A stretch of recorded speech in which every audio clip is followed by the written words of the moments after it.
Amy, thank you. While Zorner continues to cope with the trauma of that day, so too do the young students who witnessed the shooting.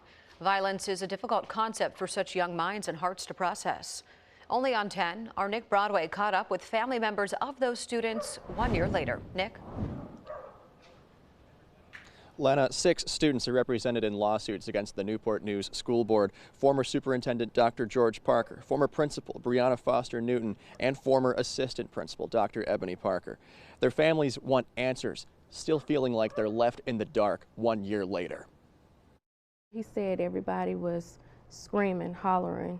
It's a day that Alicia Thompson and her son think about constantly. That morning, Thompson says the child showed her son the gun at recess. And he told my son, if you tell, I'm going to shoot you. From what her son recalls, a teacher asked what was wrong. Her son was scared and told the teacher they were just talking about basketball. Later in Zwerner's class, she says her son got up and cried out, he has a gun. He stood up loudly and said, hey, he has a gun. And Ms. Zorner stated, said to him, shh, like sit down, shh, sit. The same teacher from before pulled her son aside again. He told her about the child's gun.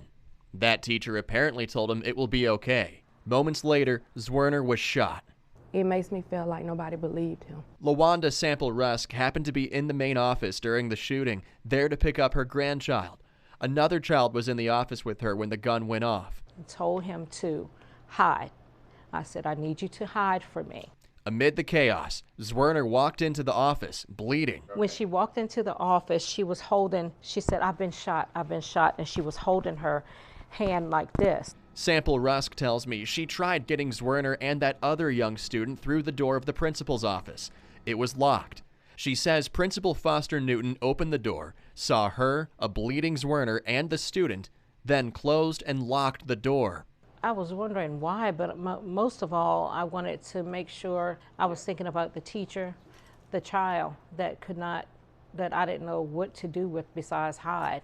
As these families work through the stress and PTSD, they seek answers from the school administration, wondering why no one called 911 when the gun was reported. I'm wondering maybe if somebody would have listened and maybe not followed protocol, if it could have prevented her being hurt.